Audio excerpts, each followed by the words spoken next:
Bonjour à tous. Donc je vais me présenter brièvement, puis je vais vous dire qu'est-ce que je vais vous faire là, dans la demi-heure qui va suivre. Moi j'ai plusieurs casquettes, mais la casquette pour laquelle je suis devant vous est plutôt ma casquette de chercheur associé à un laboratoire de gestion à l'université de Savoie notamment. Et également puisque je suis titulaire et fondateur d'une chaire, le chaire du management durable. Alors mon petit dada, en recherche, c'est le développement d'estime de soi des managers, et je vous dirai pourquoi, de travailler sur cette notion de management durable qui va s'attacher essentiellement à l'animation des hommes au sein des organisations. Et nous sommes en train de travailler, notamment aussi avec l'ANACT, au montage d'une autre chaire avec l'IAE de Grenoble sur le management et la santé au travail, qui sera un peu plus large également. C'est à ce titre que j'interviens là aujourd'hui, mais ça fait aussi plus de 15 ans que j'accompagne des dirigeants, des managers, et également des sportifs de haut niveau à être plus heureux dans leur vie et dans leur activité, en conciliant le plaisir et la performance. Alors, le thème de mon intervention, c'est de définir en gros ce qu'est le bien-être au et par le travail, et de faire le lien entre ce plaisir et la performance. Mon objectif est triple. Le premier, c'est d'avoir une compréhension du quoi, c'est-à-dire qu'est-ce que le bien-être au travail et de la santé au travail, puisque généralement, tout le monde a une idée, mais on ne sait pas trop ce qu'il en est. Et c'est un peu la difficulté aujourd'hui de reconnaître un peu le territoire. Donc je vais baliser le territoire, même si certainement qu'au cours des tables rondes, on ne va pas tous être d'accord sur ce territoire-là, mais c'est au moins pour en donner un panorama. Et puis, quel est l'intérêt pour les sceptiques, peut-être dans cette salle, de travailler sur cette notion de bien-être au travail? Le second point, c'est de donner une idée de comment s'y prendre. Parce que généralement, on est à peu près tous d'accord sur le fait qu'on veut du bien-être au travail et que du bien-être produit de la performance. Mais généralement, on constate que ce n'est pas ce qui est mis en œuvre dans les organisations, puisqu'on constate plutôt de la souffrance que du bien-être, généralement. Et comment faire? Donc je vous donnerai un certain nombre d'axes, en tout cas des points de repère, pour au moins coller les différentes interventions sur cette grille du bien-être au travail. Et enfin, le troisième objectif, c'est de vous donner envie. C'est de vous donner envie à vous tous d'être auteurs et d'être acteurs du bien-être au travail au sein de vos organisations, puisque c'est, je vous le dirai à la fin aussi, c'est l'affaire de tous. Mais au-delà d'être auteur et acteur, il faut avoir un certain courage. Il va falloir oser. Parce qu'il va falloir, on a parlé de culture, il faut aussi oser une nouvelle culture managériale. Ça veut dire quoi? Ça veut aussi aller à l'encontre ou compléter un management qui sont aujourd'hui installés dans les organisations et qui ne sont pas forcément producteurs de bien-être, même s'ils sont producteurs de performance. D'accord?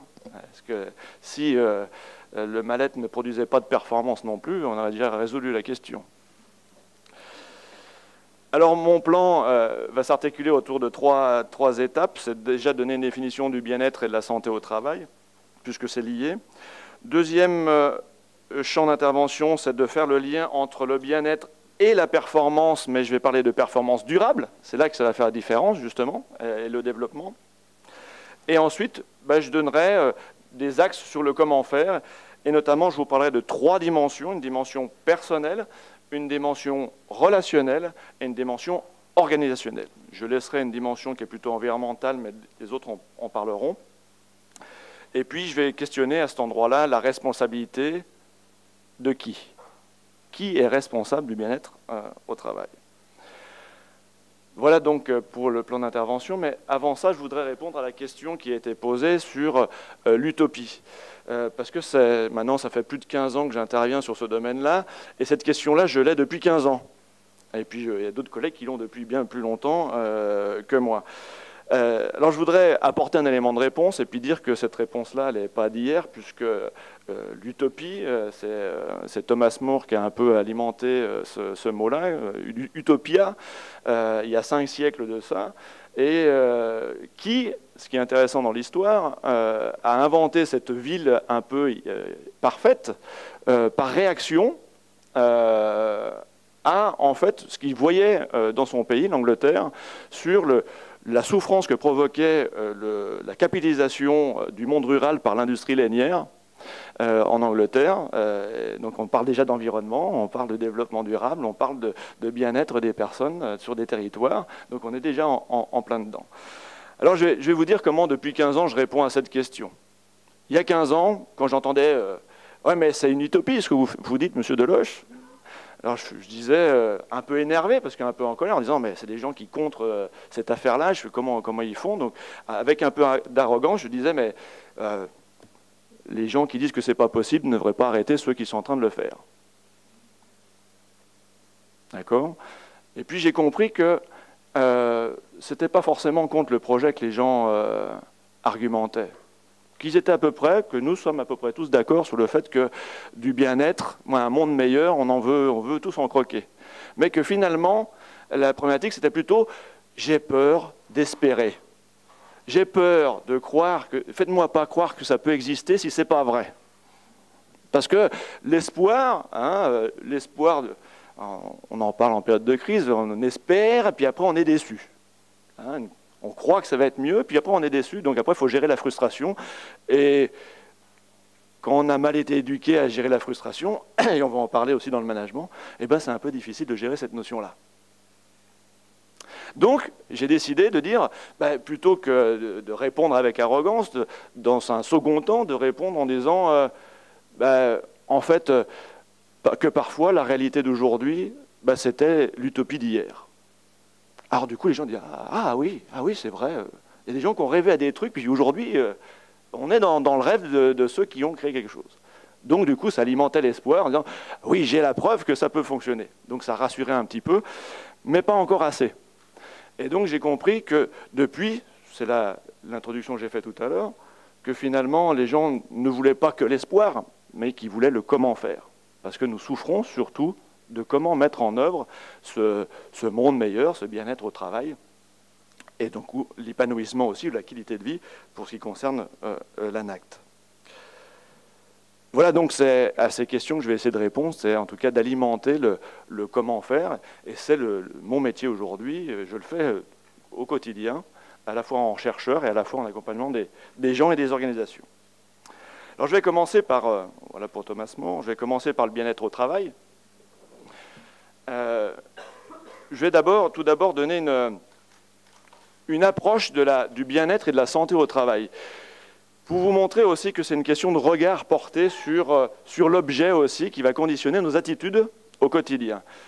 Donc de manière historique, la santé au travail ou le bien-être au travail, on l'a apporté de manière d'un premier temps sur les atteintes physiques des personnes sur les lieux de travail.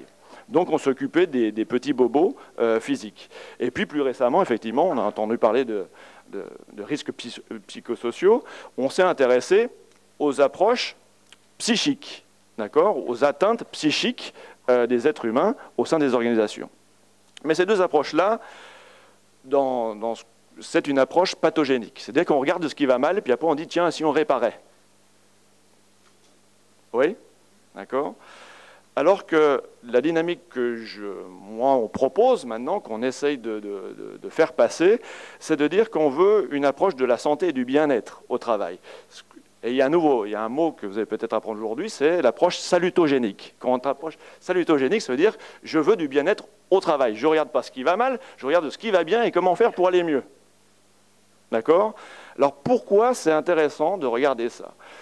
Tout simplement parce que pour ceux qui ont passé le permis de conduire ou le permis moto, on nous donne une consigne, quand vous avez un obstacle sur la route, surtout ne regardez pas l'obstacle. Parce que la meilleure façon de rentrer dedans, c'est de le regarder. Et quelque part, on s'alimente de ce dont on porte notre regard sur. C'est comme la nourriture, si je mange des choses qui sont mauvaises pour moi, c'est normal que quelque part, j'en paye le prix derrière. Si je regarde tout ce qui va mal, je vais aussi alimenter quelque part ce truc-là. Et c'est pour ça que quand j'entends que les risques psychosociaux sont à la mode, alors je ne suis pas en train de dire qu'il ne faut pas s'en occuper, que ce soit très clair. C'est bien, il faut réparer. Mais il faut aussi passer du temps à construire aussi pour que ça ne se reproduise pas du tout. Mais pas simplement en repérant les signes avant-coureurs, mais simplement pour que ça n'arrive pas, parce qu'on va travailler sur une notion de bien-être.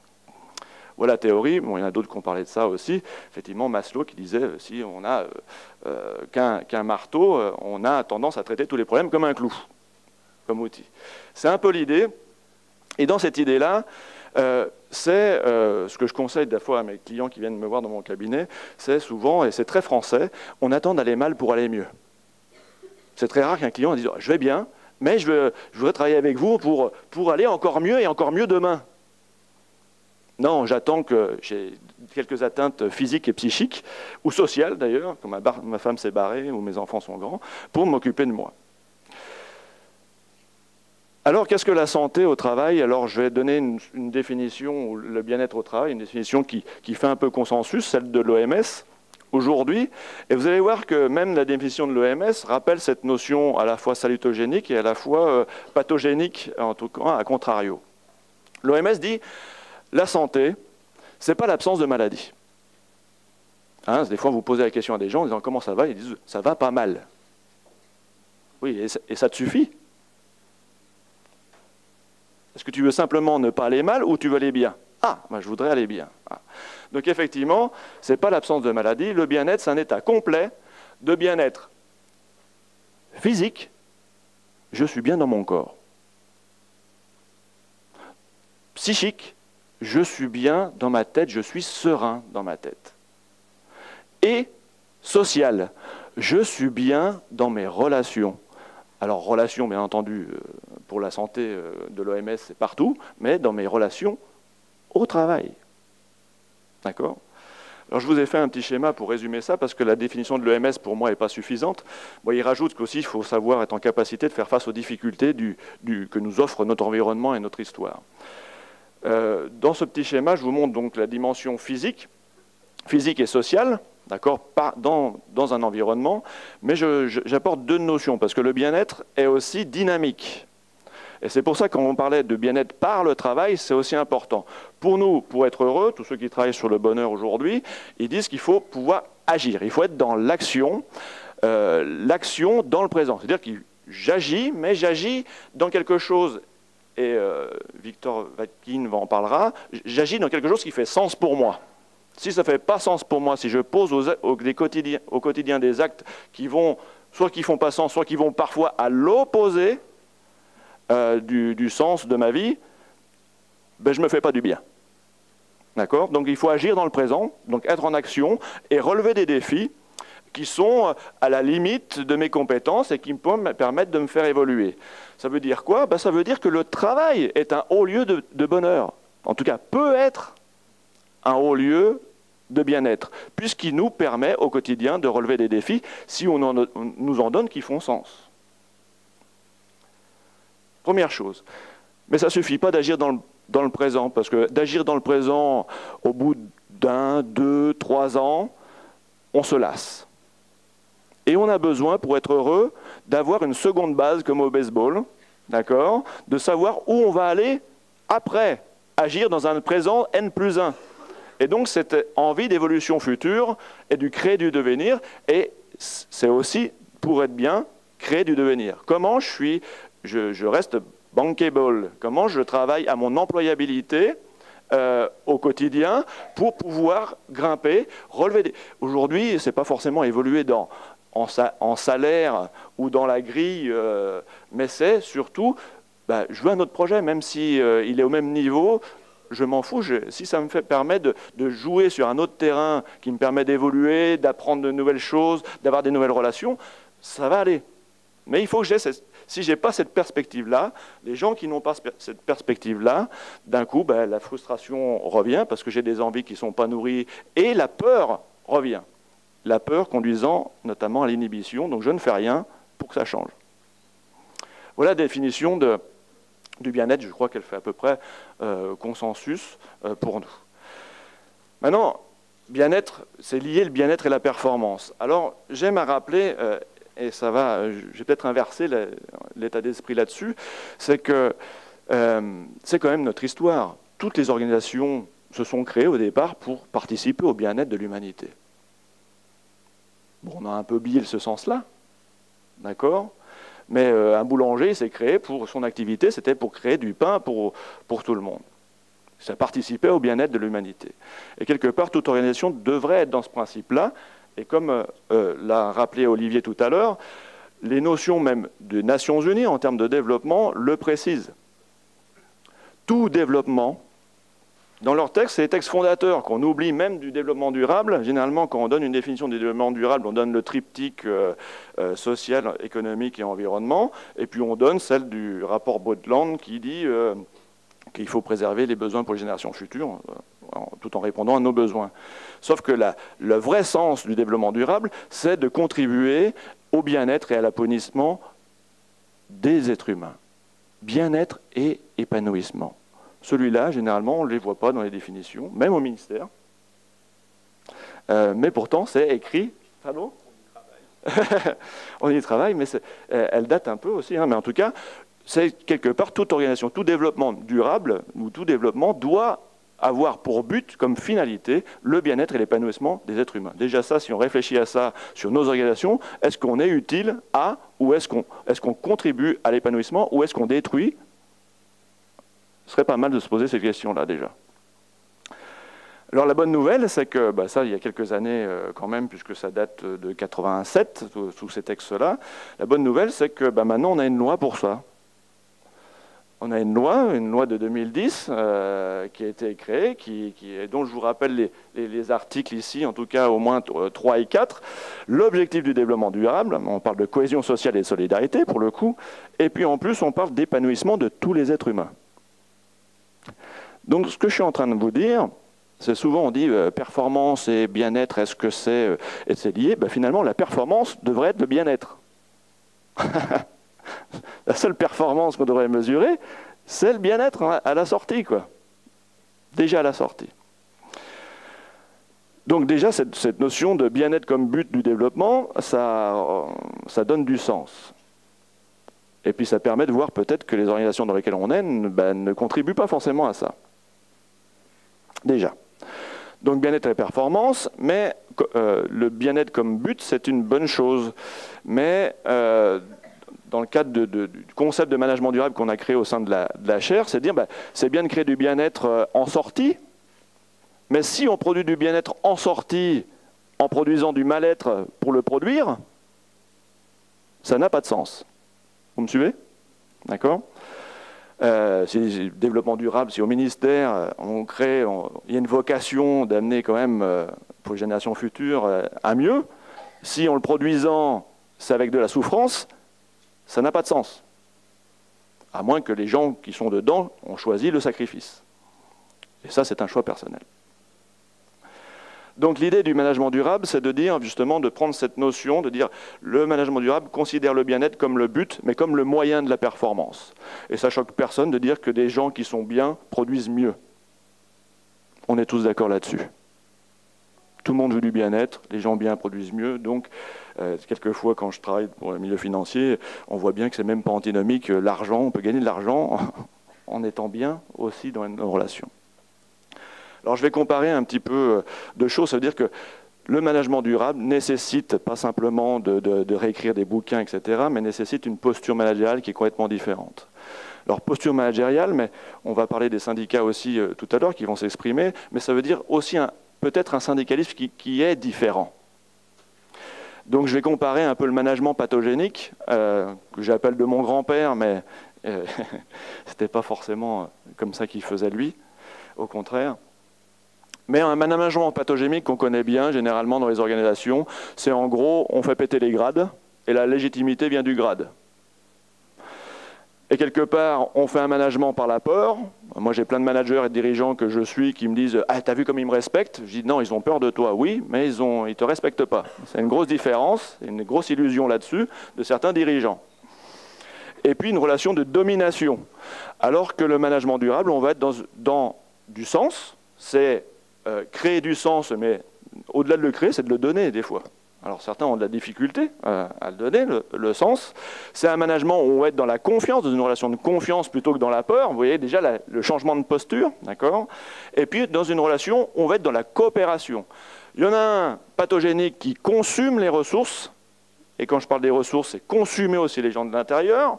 Quand on parle de burn-out, on en est là. L'autre qui consomme des ressources, mais qui les génère en même temps. Et c'est ça le durable. Si je ne régénère pas mes ressources, si je ne me donne pas les moyens, je vais dans le mur. En tout cas, alors c'est la vision future là-dedans, mais il faut avoir cette différente posture. Mais bien entendu, la difficulté, c'est quand vous avez déjà des managers et des dirigeants qui ont peur, qui sont dans des instabilités ontologiques, c'est-à-dire de l'intérieur, ils ne peuvent pas passer à un management durable. C'est trop dur. C'est trop dur. C'est pour ça que mon petit dada, c'est le développement de l'estime de soi des managers. C'est pour ça que le management durable, c'est une sorte de vocation intrinsèque à développer des habiletés. Pour le dire vulgairement, mais souvent quand je le dis comme ça passe clairement, c'est pas les gens qui sont bien dans leur pompe qui font chier le monde. Voilà. Donc travaillons, faisons en sorte que les managers, les dirigeants, les salariés soient bien dans leur pompe. Mais ça nécessite des changements fondamentaux dans les cursus de formation des dirigeants, voire de tout le monde d'ailleurs. Et ça, culturellement, on a du mal. Moi, j'étais à une conférence la semaine dernière avec une Québécoise. Ils ont 10 ans d'avance sur nous. Quand je dis 10 ans, c'est là-dessus. Ils travaillent, surtout là-dessus. Le reste, la gestion, on l'apprend dans les bouquins. Mais travailler sur le développement personnel, le renforcement ontologique, ça, on ne fait pas trop. Sauf à l'IFOR, bien entendu. Alors, d'autres l'ont dit avant moi, sur justement qu'il faut du coup prendre en considération la dimension psychologique et relationnelle du travail, la dimension humaine tout simplement du travail. Et c'est là qu'on me pose la question, oui c'est bien beau tout ça, mais maintenant, et comment ? Alors, je vais vous dresser un panorama assez large, c'est de dire que je vais poser la question de la responsabilité. Parce que souvent, dans la posture sur notamment les RPS ou la posture pathogénique du travail, l'approche de la santé au travail, on cherche des coupables. On cherche des coupables. Qui c'est le vilain ? Est-ce que c'est le vilain dirigeant, c'est le vilain patron, c'est les vilains actionnaires, ou c'est les vilains salariés ou les vilains syndicats ? Ou gouvernement aussi, alors là, ils en prennent aussi, effectivement. Alors j'ai essayé de vous mettre, alors il n'y a rien de scientifique dans l'approche, mais simplement vous dire qu'il y a différentes dimensions. Une dimension personnelle, vous voyez que la dimension personnelle du bien-être au travail, c'est nous. Et j'ai mis un petit curseur, quand c'est vert, c'est notre responsabilité, et quand c'est violet, c'est la responsabilité de quelqu'un d'autre. Vert, la responsabilité de mon bien-être, elle m'incombe à moi. Souvent je dis, arrêtez de confier votre bien-être à votre patron. Ce n'est pas son job. À votre patron ou à votre conjoint, ça marche aussi. C'est pas son job. C'est notre job de travailler sur notre bien-être. Parce qu'il n'y a qu'une seule personne qui peut savoir quel est votre bien-être et qu'est-ce qui vous fait vous rendre heureux. Il n'y a qu'une seule personne. Alors j'ai posé ma question à mon fils, cette question-là à mon fils qui a 7 ans. Je lui ai dit, c'est qui ? Il m'a dit, le Père Noël. Alors je ne pensais pas à ça, bien entendu. Mais la seule personne, effectivement, il n'y a que nous qui savons ce qui peut nous rendre heureux. Personne d'autre. Quand on confie notre bien-être à quelqu'un du monde extérieur, il ne faut pas se plaindre qu'il ne le fait pas comme il faut. Donc déjà, il faut se responsabiliser. Et le management durable, c'est un management de la responsabilité. Et responsabilité, c'est quoi ? C'est assumer ses choix, ses actes, ses paroles, mais aussi ses non-choix, ses non-actes et ses silences, et les conséquences de ceux-ci. C'est pas facile d'être responsable. C'est pour ça que tout à l'heure, j'ai parlé d'oser et d'avoir le courage de. Donc dimension personnelle, dimension relationnelle, c'est la deuxième partie que je voulais aborder avec vous, et là c'est 50-50. Dans la relation, nous sommes responsables à 100% de 50% de la moitié de la relation. On peut poser des demandes, après on a une réponse. Il faut assumer aussi la moitié de la responsabilité de cette relation. Donc c'est la relation de travail avec les acteurs, d'accord ? Mais bien entendu, quand on a peur, c'est difficile. Et puis la responsabilité organisationnelle, donc là c'est la question du sens. Une organisation existe parce que normalement il y a un sens à son existence et à son fonctionnement. Et donc ça, il faut qu'on puisse le repérer. La dimension environnementale, d'autres en parleront, c'est le contexte, c'est les plantes, c'est la lumière, etc. Mais quand on parle sur les enquêtes sur le bien-être au travail, généralement ce qui ressort, c'est la qualité de vie au travail est conditionnée quasiment par la qualité des relations au travail. Alors, dimension personnelle, effectivement, vous êtes responsable de ça. Alors, je vais vous donner un schéma, mais il est un peu compliqué, ça mériterait plus de temps pour pouvoir le commenter. Je parle d'écologie personnelle, il faut travailler à son écologie personnelle. Seul vous pouvez savoir quels sont vos besoins, vos valeurs, et comment travailler cette écologie personnelle. Alors, il faut travailler déjà à son intégrité physique et psychique, mais quand on parle d'intégrité physique et psychique, on est simplement dans « j'ai pas mal », il faut travailler à « quelle est ma zone de confort ?» Comment travailler pour que je sois serein, confortable et en pleine vitalité. Donc il faut travailler à cette zone-là, la connaître, la protéger et la développer. Et ça demande un travail personnel, un engagement personnel là-dedans. Si on ne se connaît pas, on ne sait pas dans quel... Il n'y a pas de vent favorable à celui qui ne sait pas où il va, comme disait Sénèque. Donc il faut savoir où on veut aller et qui on est. Sans ça, c'est difficile. Donc je vous disais, effectivement, il ne faut pas confier son bien-être au patron, c'est notre responsabilité. Dimension relationnelle, donc 50% de la relation, qui va déterminer la relation, la qualité de vie au travail. J'ai tendance à dire qu'on n'a jamais eu autant d'outils de communication qu'aujourd'hui. Vous en avez dans vos poches, sur vos genoux, etc. On en a derrière moi, devant moi, etc. Partout. Mais on n'a jamais été autant handicapé de la relation.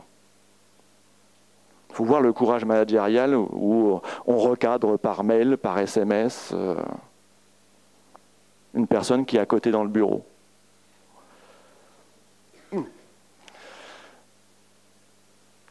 Donc l'idée, c'est que le projet technique, on a travaillé sur le projet technique, surtout sur les process en management, mais avant tout, il faut travailler maintenant sur le progrès de la communication humaine et de la relation sociale. Je parle ici de sanité relationnelle. Sanité, c'est un vieux mot, mais qui me parle bien à moi, qui parle de santé, de côté sain de la relation. Donc c'est la qualité des liens et de créer ce qu'on appelle un environnement capacitant. C'est quoi un environnement capacitant? Les personnes au sein des organisations, seules ou collectivement, ont des capacités, ont des ressources. Mais généralement, on ne leur permet pas de pousser. C'est-à-dire que déjà, souvent on fait des conférences sur la motivation, on dit avant de les motiver, arrêtez de les démotiver, quoi. Et aujourd'hui, dans les formations de managers, on se dit, mais qui nous laisse travailler, quoi. D'accord? Donc cet environnement capacitant dont on a dit tout à l'heure, je vous donne 5 axes. Premier, c'est clarifier la relation de travail. La plupart des conflits dans les entreprises, c'est qu'on ne sait pas ce qu'on demande aux gens. Et chacun imagine ce qu'ils ont à faire. Et c'est le côté contribution, rétribution, contribution. Qu'est-ce que j'apporte et qu'est-ce qu'on m'apporte? Et ça nécessite de communiquer et de dire vraiment ce qu'on attend des autres. Mais ça demande aussi au manager de dire « j'attends ça de toi » et ne pas avoir peur que l'autre dise « bah non ». Ça nécessite de responsabiliser aussi. Et là, ça vient sur une notion de... Il ne faut plus que les managers aient peur de faire preuve aussi d'autorité. L'autorité, ce n'est pas un vilain mot. Les entreprises, c'est pas une démocratie. Les organisations ne sont pas des démocraties. On est là pour quelque chose, pour faire quelque chose, et on attend que vous le fassiez. Et donc, il ne faut pas avoir peur de dire « je recadre par rapport à ça ». Communiquer de manière assertive, c'est une communication authentique, c'est arrêter de communiquer avec des masques défensifs de peur, des masques d'autoritarisme, des masques d'ego, et revenir dans quelque chose de sain. On a parlé de reconnaissance et de soutenir aussi, c'est un des 4e axes. Reconnaître et soutenir, apporter du feedback. Comment je suis là pour toi? Un manager, il doit être là pour permettre à son équipe d'être autonome. Un bon manager, c'est quelqu'un qui sait se rendre inutile. Mais d'autres ont compris l'inverse, c'est de se rendre inutile avant de bien manager. Donc Et enfin, cultiver la relation, et il me reste 1 minute, cultiver la relation, on parle de convivialité. C'est comment je crée un cadre qui permet aux gens de bien pousser, d'avoir envie de travailler. Ce désir dont on a parlé tout à l'heure, c'est la convivialité. Quand les gens font la gueule au travail, mais c'est terrible. On a asséché la relation, la convivialité dans les organisations, notamment avec les 35 heures qui ne fait pas du bien là-dessus, où on a enlevé les pauses café, tous les espaces informels de régulation. Paf, on a fait péter tout ça, alors que c'est ce qui créait de la régulation sociale, où des gens se rencontraient et qui ne se rencontraient pas dans d'autres lieux formels. Dimension organisationnelle, 5 points aussi, c'est le partage des responsabilités. Et là, on est dans la question du sens. Et là, c'est de la responsabilité de l'organisation et des managers d'apporter ce sens-là. Pour qui on travaille et pour quels besoins. Ça, c'est le sens premier des organisations. Une organisation existe que parce qu'elle répond à des besoins de parties prenantes. Sinon, elle n'existerait pas. D'accord? Donc déjà, c'est le sens, pour qui on travaille et pour quels besoins. Deuxième chose, c'est qui nous sommes-nous? Quelles sont nos valeurs? On a parlé de valeurs auxquelles je suis rattaché ou pas. Valeurs, alors ce n'est pas forcément celles affichées sur les sites internet, c'est celles que nous partageons collectivement au sein de l'organisation et pour lesquelles nous avons envie de travailler. Et donc le métier, c'est-à-dire quel est notre métier? Alors, il y a eu une sorte d'explosion des métiers dans ce ministère-là, donc c'est aussi, on perd du sens, on dit c'est quoi mon job? Alors qu'il y a des fortes identités avant. Et puis, ce qui fait le lien entre qui nous sommes et les besoins des personnes, c'est quel projet on apporte. C'est quoi l'offre de service, la qualité, c'est quoi notre ambition à nous? Et enfin, quand on a défini ça apporte du sens. Je sais pour qui je travaille, c'est quoi mon métier et comment je dois le faire. C'est quand même simple, hein. En tout cas, c'est simple, c'est du bon sens. Quand je dis tout ça, c'est du bon sens. Tous les gens me disent c'est du bon sens. Mais on s'aperçoit que le bon sens doit être compliqué à mettre en œuvre dans les organisations. Hein, il s'applique, c'est pas parce que c'est du bon sens que ça s'applique automatiquement. Et puis, bien entendu, quand on connaît le projet, c'est quoi? C'est comment on va s'y prendre en termes de ressources. On a besoin de quoi pour le faire? De compétences et de responsabilités. Et comment on va organiser tout ça? Et finalement, qu'est-ce qui est légitime dedans? C'est le projet, et donc il est attaché aux besoins des personnes. Et après, c'est soit tu es compétent, soit tu es responsable de quelque chose. Le reste, c'est que de l'ego et des enjeux de pouvoir. Donc si tu es capable de mettre autre chose que ça, que de l'ego et des enjeux de pouvoir, en me disant pour qui je travaille, comment c'est équitable, là je vais avoir envie de travailler pour toi, parce que ça fait sens. Pour conclure, je vais conclure sur un article qui est paru il y a quelques semaines dans la Tribune et dans Le Monde, repris d'un article scientifique de confrères, qui ont fait une étude, notamment sur des entreprises de services financiers, et qui sont aperçus dans leur étude que finalement, on avait une culture de la stupidité. Une culture de la stupidité organisationnelle, un management de la stupidité.